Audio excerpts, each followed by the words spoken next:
Getting ready for your next presentation? Whether it's in front of 2 people, 200, or 2,000, it stuns me that we're still continuing to create and endure hours of bad presentations. This has to stop. So before your next presentation, whether you're delivering it or working with a team, review these 12 don'ts. Some you know and still don't do. Some may surprise you. But try them all and break the cycle of presentation doom. Your next audience will thank you. Don't number 1, don't say you'll wing it. Too many leaders think that they're too busy or they don't need to prepare for a talk or presentation. This is not only a recipe for disaster, but a sign of arrogance and disrespect. No matter how many times I've given the same basic talk, I spend hours preparing, rehearsing, refining, and following up. The most effective speakers, and not just the professionals like me, never, ever wing it. Don't number 2, don't just think about your talk, think about the context.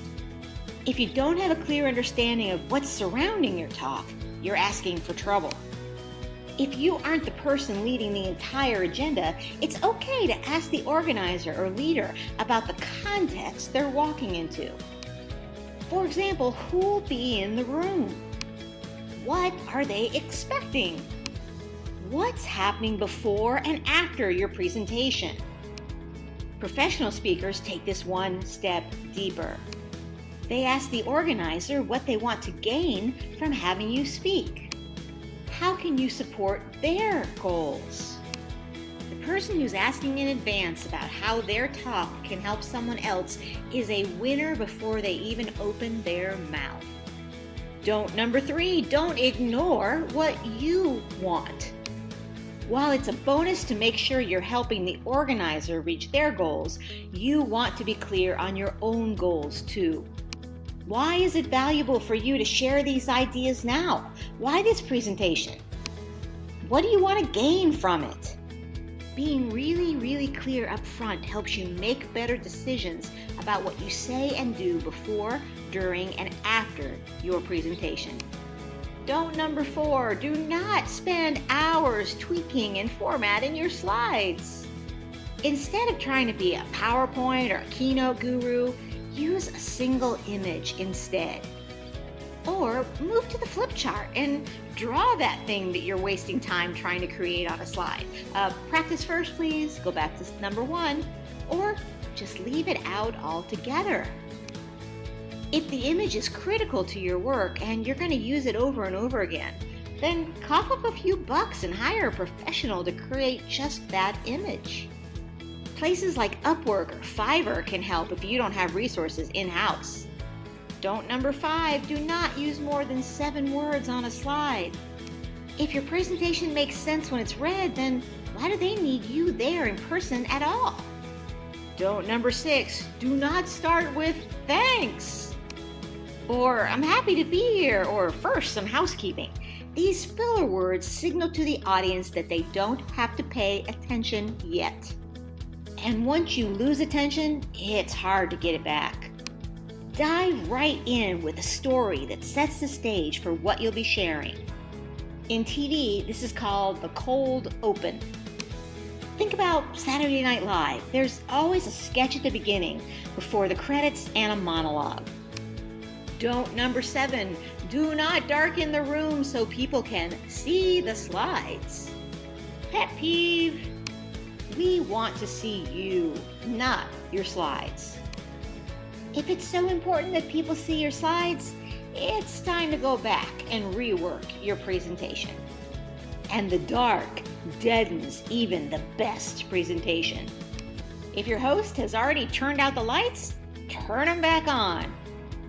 Fight for the light. Your audience will thank you for it. And stay awake to boot. Don't number 8, do not hand out your slides in advance. Your audience wants to connect with you, the human being in the room. They didn't come to read a book. So don't give your audience a reason to look at something else. If you're sharing a complicated topic like financial reports, deeper dive handouts might be fine, but they'd be better shared in advance. Don't number 9, don't cop out and use a video. If I wanted to watch a video, I wouldn't be in the room watching you. It's a cop-out to use a video to replace a story you could tell yourself. If your organization has made such an awesome video that you think it has to be seen, send it to the participants in advance or as a follow-up. Don't number 10. Don't complain about the time you have. I mean, really, if you were invited to a cocktail party from 5:30 to 7, would you complain to the rest of the guests that you didn't have enough time to eat all the hors d'oeuvres? Nope. You knew the party ends at 7. If the cheese puffs weren't out of the oven until 6:30, well, so be it. You can be more gracious than that. Plan and practice your content to fit well under the time you have. This is also why number 1 is important. Believe me, no one will ever complain about having extra time or being ahead of schedule. And griping about the time or speeding it up to fit it all in is a selfish, you-centric move, and you're classier than that. Don't number 11. Don't fade away at the end. Ever been in the audience and heard the awkward silence when the speaker says, "So, that's all I have. Any questions?"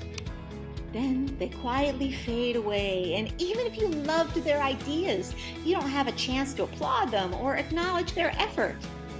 End as you begin, with a strong, impactful story. If you're asking for action, underline the ask again here. Then say thank you for your time and attention. And wait. Don't move. That's the official signal for applause. That clearly marks the end. And finally, don't number 12, don't forget to show appreciation to all. Don't get so caught up in your next presentation that you forget to thank your host and your audience. Thank you cards and follow-up emails sharing additional tools and ideas are often a great way to make your talk keep working long after the applause dies down. And finally, remember to appreciate you. No matter if you speak once a year or once a week, it takes focus, caring, and energy. Make sure to take care of yourself, to give yourself the well-earned pat on the back when you pull off your next presentation without a hitch. If you'd like help with your next internal or external presentation or team meeting, email me and let's talk about how coaching can help you increase your impact today. You can reach me at Darcy, D-A-R-C-Y, at redcaperevolution.com. Talk to you soon, and thanks for being here.